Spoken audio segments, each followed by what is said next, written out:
Dear students,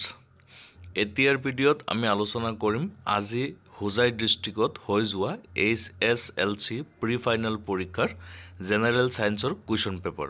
এই question পেপাৰটিত যিবোৰ MCQ আহিছে তোমালোকৰ সেইবিলাক সমাধা কৰি দিয়া হৈ আছে। তোমালোকে মিলাই চাবা কোনে কিমান নম্বৰ পাইছে আৰু বাকি কুৱেশ্যনবিলাকো তোমালোকে চাবা, হয়তো ইয়াৰ পৰা দুই এটা তোমালোকৰ মেট্ৰিক ফাইনেলত কমন থাকিব পাৰে। গতিকে ভিডিঅ'টো এতিয়া আমি ষ্টাৰ্ট কৰিম। তাৰ আগতে যিসকলে চেনেলটো ছাবস্ক্ৰাইব কৰা নাই এবাৰ ছাবস্ক্ৰাইব বটনটো টিপি দিয়াচোন, চেনেলটো ছাবস্ক্ৰাইব হৈ যাওক। প্ৰায় 80% মানে ভিউৱাৰ্ছ আছে যিসকল ছাবস্ক্ৰাইব কৰা নাই। তোমালোকৰ আগলৈ higher secondary first year second ইয়াৰতো তোমালোকৰ দৰকাৰ লাগিব, এইটো চেনেলৰ পৰা উপকৃত হ'ব পাৰিবা। এতিয়া ব'লা ভিডিঅ'টি ষ্টাৰ্ট কৰোঁ।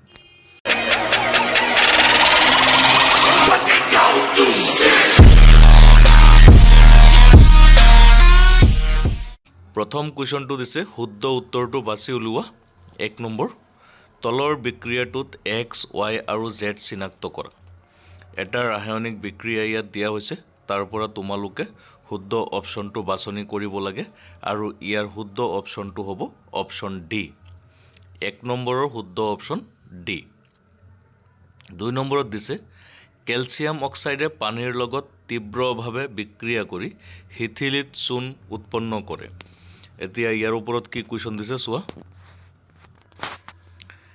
এই বিক্ৰিয়া এটা অপশ্যন চাৰিটা প্ৰথমে তোমালোকক উক্তি দিছে, ইয়াৰ পৰা তোমালোকে বাছি অপশ্যন শুদ্ধ কৰিব লাগিব। 2 নম্বৰৰ কাৰণেও অপশ্যন ডি শুদ্ধ। 1 নম্বৰ আৰু 2 নম্বৰ দুয়োটাৰে অপশ্যন ডি শুদ্ধ। কুৱেশ্যন নম্বৰ 3 আছে, তলৰ কোনটোত প্ৰাৰম্ভিক পদাৰ্থবিধৰ ৰাসায়নিক অৱস্থাৰ কোনো সাল সলনি নহয়। ইয়াত তোমালোকক 4টা অপশ্যন দিছে, তাৰে অপশ্যন বি শুদ্ধ। স্ফটিকীকৰণ পদ্ধতিৰে স্ফটিক গঠন হোৱা। কুৱেশ্যন নম্বৰ 4, তাপ প্ৰয়োগ কৰিলে তলৰ কোনটোৱে কাৰ্বন ডাই অক্সাইড গেছ উৎপন্ন কৰে। কুৱেশ্যন নম্বৰ 4ৰ শুদ্ধ অপশ্যন হৈছে চি, চূণশিল। কুৱেশ্যন নম্বৰ 5, এচিটিক এচিডৰ গোন্ধ তলৰ কোনটো গোন্ধৰ লগত মিলে। কুৱেশ্যন নম্বৰ 5ৰ শুদ্ধ অপশ্যন হৈছে চি, ভিনেগাৰ। কুৱেশ্যন নম্বৰ 6 কুৱেশ্যনটোৰ কাৰণে শুদ্ধ অপশ্যন হৈছে বি। কুৱেশ্যন নম্বৰ 6ৰ শুদ্ধ অপশ্যন বি, স্ফটিকাবদ্ধ জল। কুৱেশ্যন নম্বৰ 7, এটা জলীয়া পদাৰ্থৰ নমুনাৰ এটা টোপাল এখন PH কাগজত দিয়া হ'ল আৰু কাগজখন নীলা হৈ পৰিল, পদাৰ্থবিধ হ'ব। কুৱেশ্যন নম্বৰ 7, ইয়াৰ শুদ্ধ অপশ্যন চি, 7ৰ শুদ্ধ অপশ্যন চি। কুৱেশ্যন নম্বৰ 8, ধাতুৰ দ্ৰুতিৰ কাৰণ হ'ল। কুৱেশ্যন নম্বৰ 8, ইয়াৰ শুদ্ধ অপশ্যন ডি, মুক্ত ইলেক্ট্ৰনৰ উপস্থিতি। কুৱেশ্যন নম্বৰ 8 শুদ্ধ অপশ্যন ডি। কুৱেশ্যন নম্বৰ 9, আইৰণৰ উপৰিও ষ্টেইনলেছ ষ্টীলত থাকে। কুৱেশ্যন নম্বৰ 9, ইয়াৰ শুদ্ধ অপশ্যন হ'ব এ, নিকেল আৰু ক্ৰমিয়াম। কুৱেশ্যন নম্বৰ 10, ইথেন অণুত থকা CH বন্ধনীৰ সংখ্যা হ'ল। কুৱেশ্যন নম্বৰ 10, ইয়াৰ শুদ্ধ অপশ্যন বি, 6। কুৱেশ্যন নম্বৰ 11, কীটনৰ সমগণীয় শ্ৰেণীৰ প্ৰথম যৌগটোৰ নাম হ'ল।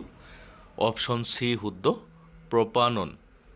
11 নম্বৰ কুৱেশ্যন, শুদ্ধ অপশ্যন হৈছে চি। কুৱেশ্যন নম্বৰ 12,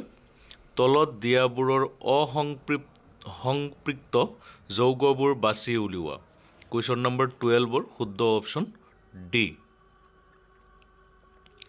তাৰপিছত কুৱেশ্যন নম্বৰ 13, হালুক সংশ্লেষণত নিৰ্গত হোৱা অক্সিজেন অণুটো আহে। কুৱেশ্যন নম্বৰ 13ৰ শুদ্ধ অপশ্যন চি, পানীৰ পৰা। কুৱেশ্যন নম্বৰ 14, খাদ্যনলীত খাদ্যৰ সৈতে মিহলি হোৱা প্ৰথম উৎসেচকটো হ'ল। 14ৰ এনচাৰ নম্বৰ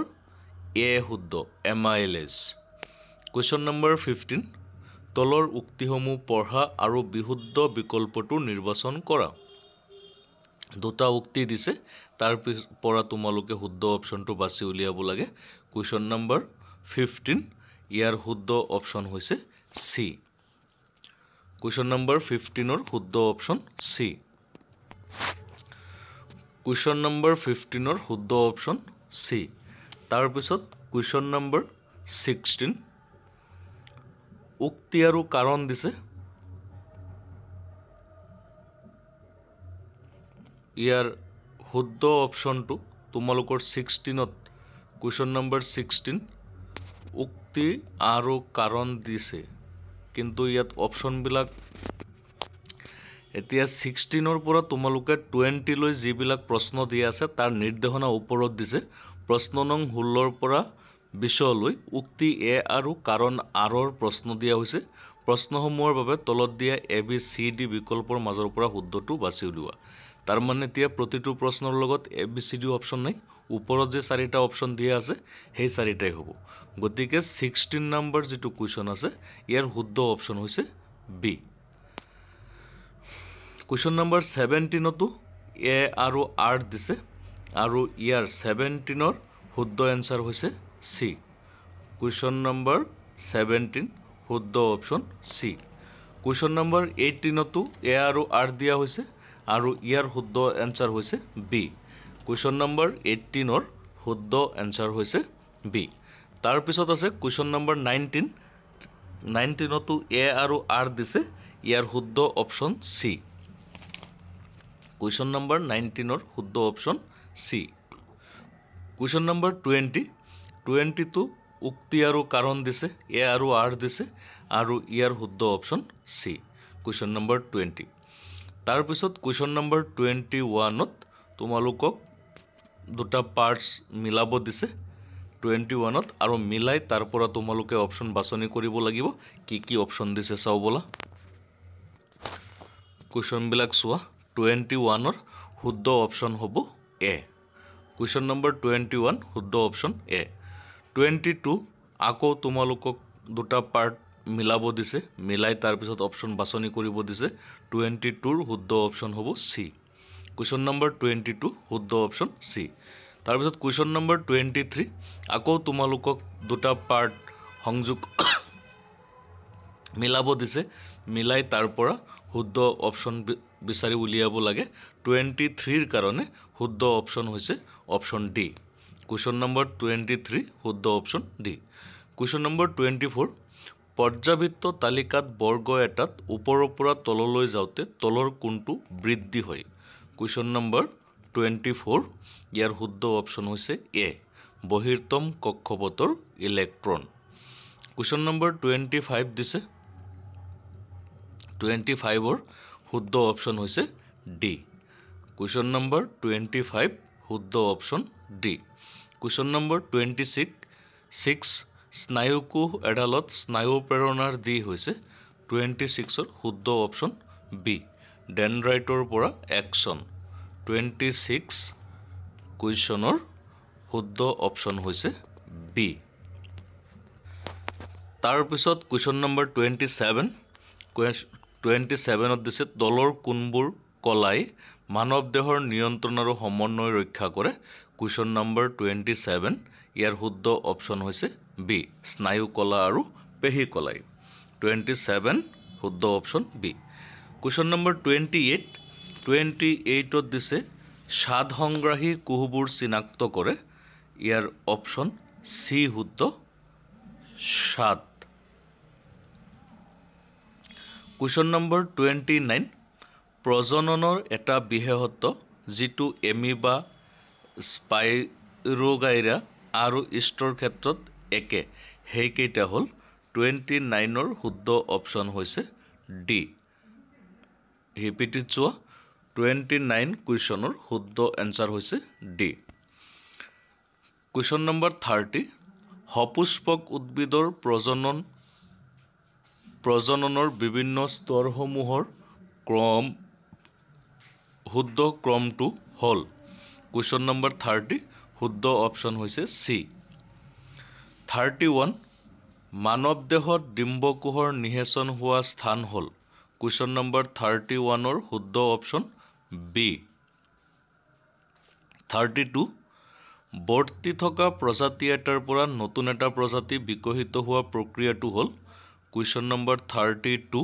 ইয়াৰ শুদ্ধ অপশ্যন বি প্ৰজাতিকৰণ 32 শুদ্ধ অপশ্যন বি তাৰপিছত কুৱেশ্যন নম্বৰ 33 বৈসাদৃশ্যতাৰ ক্ষেত্ৰত তলৰ কোনটো উক্তি শুদ্ধ নহয় কুৱেশ্যন নম্বৰ 33 অপশ্যন বি এটা প্ৰজাতিৰ সকলো বৈসাদৃশ্যতা বৰ্তি থকাৰ সম্ভাৱনা একে কুৱেশ্যন নম্বৰ 33 কাৰণে অপশ্যন বি শুদ্ধ কুৱেশ্যন নম্বৰ 34 45 ডিগ্ৰী প্ৰতিফলন কোণযুক্ত এডাল পোহৰ ৰশ্মিৰ বাবে আপতন কোণ হ'ল 34 কুৱেশ্যনৰ বাবে অপশ্যন বি শুদ্ধ 45 ডিগ্ৰী 35 কুৱেশ্যন নম্বৰ এখন উত্তল দাপোনে গঠন কৰা প্ৰতিবিম্বৰ প্ৰকৃতি কেনেকুৱা হ'ব যেতিয়া লক্ষ্যবস্তুৰ দূৰত্ব দাপোনৰ মেৰু আৰু ফোকাছৰ মাজৰ দূৰত্বতকৈ কম হ'ব কুৱেশ্যন নম্বৰ 35 শুদ্ধ অপশ্যন বি অহত থিয় আৰু বিবৰ্ধিত তাৰপিছত কুৱেশ্যন নম্বৰ 36 বগা পোহৰৰ বৰ্ণালীত ডেছ ৰংটো আটাইতকৈ ওপৰত আৰু ডেছ ৰংটো আটাইতকৈ তলত থাকে কুৱেশ্যন নম্বৰ 36 অপশ্যন চি শুদ্ধ ৰঙা আৰু বেঙুনীয়া কুৱেশ্যন নম্বৰ 37 ৰবিয়ে নেত্ৰদান সম্পৰ্কে কিছুমান প্ৰয়োজনীয় কথা লিখিছে অশুদ্ধ উক্তিটো বাছি উলিওৱা এতিয়া ইয়াত তোমালোকক 4টা অপশ্যন দিছে ইয়াৰ পৰা কুৱেশ্যন নম্বৰ 37 ইয়াৰ অশুদ্ধ অপশ্যনটো মানে ডি মানে ওপৰৰ এটাও নহয় 37ৰ যেনে যিসকল লোকে চশমা পৰিধান কৰে বা যিসকল লোকৰ ছানি পৰা ৰোগৰ অস্ত্ৰোপচাৰ হৈছে তেওঁলোকেও নেত্ৰদান কৰিব পাৰে চকুযোৰ মৃত্যুৰ 4-5 ঘণ্টাৰ ভিতৰতে আঁতৰাব লাগিব দান কৰা যিবিলাক চকু সংস্থাপনৰ বাবে অনুপযোগী সেইবিলাক চকু গৱেষণা আৰু চিকিৎসা বিজ্ঞানৰ ক্ষেত্ৰৰ বাবে ৰখা হয় ওপৰৰ 3টাৰ পৰা এটাও শুদ্ধ নহয় গতিকে অপশ্যন ডি শুদ্ধ তাৰপিছত কুৱেশ্যন নম্বৰ 38লৈ কুৱেশ্যন নম্বৰ 38ত দিছে বহনক্ষম উন্নয়নৰ বাবে তলৰ কোনটো ব্যৱস্থাপনা কৰিব লাগে 38 অপশ্যন চি শুদ্ধ 38ৰ অপশ্যন চি শুদ্ধ 39 এটা বৈদ্যুতিক চাকিৰ ফিলামেণ্টডালে 1 এম্পিয়াৰ প্ৰবাহ লয় 16 ছেকেণ্ড সময়ত ফিলামেণ্টডালৰ মাজেৰে চালিত হোৱা ইলেক্ট্ৰনৰ সংখ্যা হ'ব 39 কুৱেশ্যনৰ অপশ্যন বি শুদ্ধ 10 to the power 18 question number 40 এজন ছাত্ৰই এটা পৰীক্ষা কৰিলে প্ৰশ্নটো তোমালোকক ইয়াত দিয়া হৈছে আৰু তাৰে শুদ্ধ অপশ্যনটো হ'ব কুৱেশ্যন নম্বৰ 40ৰ শুদ্ধ অপশ্যনটো হ'ব বি কুৱেশ্যন নম্বৰ 41 এটা এচি জেনেৰেটৰক ডিচি জেনেৰেটৰলৈ পৰিৱৰ্তন কৰিবলৈ হ'লে 41ৰ কাৰণে কুৱেশ্যন নম্বৰ 41ৰ কাৰণে অপশ্যন বি শুদ্ধ কুৱেশ্যন নম্বৰ 42 তলৰ কোনবোৰ এডাল ফিউজ তাৰৰ মুখ্য বৈশিষ্ট্য 42ৰ কাৰণে শুদ্ধ অপশ্যন হৈছে এ কুৱেশ্যন নম্বৰ 42 শুদ্ধ অপশ্যন এ 43 তলৰ কোনটো শক্তিৰ উৎসই আটাইতকৈ কম পৰিৱেশ প্ৰদূষণ ঘটায় এইটোৰ কাৰণে অপশ্যন 43 যিটো আছে তাৰ কাৰণে অপশ্যন বি শুদ্ধ সৌৰ শক্তিয়ে 44 যদি এটা ভেকুলীয়ে এটা ফৰিং খায় তেন্তে শক্তিৰ প্ৰবাহ হ'ব 44ৰ অপশ্যন বি শুদ্ধ 44 কুৱেশ্যন নম্বৰৰ অপশ্যন বি শুদ্ধ তাৰপিছত কুৱেশ্যন নম্বৰ 45 মানুহে অতিবেঙুনীয়া ৰশ্মিৰ সংস্পৰ্শত বেছিকৈ আহিলে হ'ব পাৰে 45 নম্বৰৰ অপশ্যন চি ছালৰ কৰ্কট ৰোগ এইটো শুদ্ধ 45 এইকেইটাই MCQ আজি হোজাই ডিষ্ট্ৰিক্টত আহি গৈছে সলভ কৰি দিয়া হৈছে বাকি প্ৰশ্নবোৰ তোমালোক যদি বেলেগ ডিষ্ট্ৰিক্টৰ কোনোবাই চাই আছা প্ৰশ্নবোৰ এবাৰ চাবা কেনেকুৱা হৈছে তোমালোকৰ আগলৈ লাগিব পাৰে বাকি প্ৰশ্নবোৰো মই ইয়াৰ লগত দি দিছো গুটেইকেইটা পঢ়িলে ভিডিওটো এনেই দীঘলীয়া হৈ গৈ আছে তোমালোকে দৰকাৰ পৰিলে ভিডিও পজ কৰি পঢ়ি ল'বা ভিডিওটো পজ কৰি পঢ়িব পাৰিবা তাৰ পিছৰ পেজটো মই দি আছো ইয়াৰ লগতে